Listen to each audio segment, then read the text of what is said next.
SpongeBob SquarePants, Planktons' Robotic Revenge. I have played and reviewed two other SpongeBob games for the Wii, Truth or Square and Globs of Doom. I thought both of those games were kind of average, lesser so on Truth or Square. So I was kind of looking forward to like a high definition version of SpongeBob, thinking that they would like make the game look like the cartoon or something like that. Nope, it's a basic, boring shooter. And the game is terrible. Let's start with something positive, and that would be the story. The story starts out with Plankton finding a battery that dropped from a nearby ship and using it to make a gazillion robots. He makes one huge one and then uses it to rip the safe out of the Krusty Krab, which has the secret formula to the Krabby Patty. He soon finds out that he needs 3 keys to open the safe, even though he's huge and you think you could just rip the safe in half, but whatever. Apparently Mr. Krabs has hidden these 3 keys in 3 faraway places. Okay, that's not really the most convenient way for Mr. Krabs to access his safe, but okay, I'll roll with it. Plankton then steals a map of the location to the keys. Still not that great of an idea to make a map so people know where it is. Okay, maybe I was wrong about the story. This is getting kind of lame. You see, then SpongeBob, Patrick, Sandy, Squidward, and Mr. Krabs go racing after Plankton so they can follow him to the key. Wait a minute, Mr. Krabs is the one who made the map, so he doesn't need a map to tell him where the key is. He already knows. So I guess he made this map years ago and he just kind of forgot where he put the keys? Which is just an insane thought that someone would buy a safe that took 3 keys, went and hid them somewhere in the world to make it very hard for him to reopen it. I mean, I would get if he buried the safe or put it in a special place,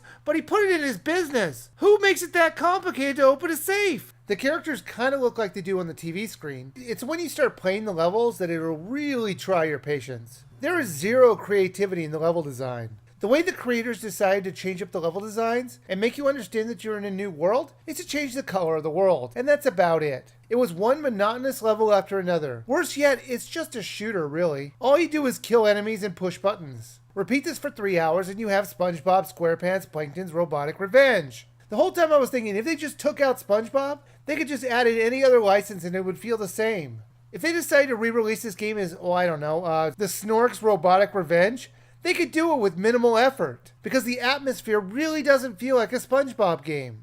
There were so many times where I was so bored I wanted to stop playing, but I just kept hoping it would get better, but it doesn't. So you guys owe me for this one, because this one was so bad. But someone's got to review it. The level designs made me think that SpongeBob just lives his life on a bunch of cliffs, because that's what the title would insist. The level of difficulty is not that hard, but I'm an adult. I can see kids having a real issue trying to defeat all the enemies. This game would be a real problem for anyone who was under 8, I would say. But then again, anyone who's over 8 wouldn't want to play it because it's so mind-numbingly boring. Most of the time you're just slapping the enemies or jumping and hitting them as a ground pound, or using your special weapons. There are special weapons you can buy and upgrade. They were just different kinds of attacks, but not really that different. Like a pie gun that lobs pies. But these weapons, for the most part, really don't add much. I pretty much stuck with the pickle shooter and upgraded it all the way, and barely bothered to change weapons at all. There's also a special move you could do when you have a full battery. Then for a few seconds you have invulnerability. So that was nice, I guess. There were occasionally these parts where you're falling, where you have to avoid debris, or something, or I never quite figured out what this whole part was about. Worse yet, trying to avoid the objects was hard was because they just would pop up. Like this was too taxing for the WiiU processor, and they just couldn't show us things just too far ahead.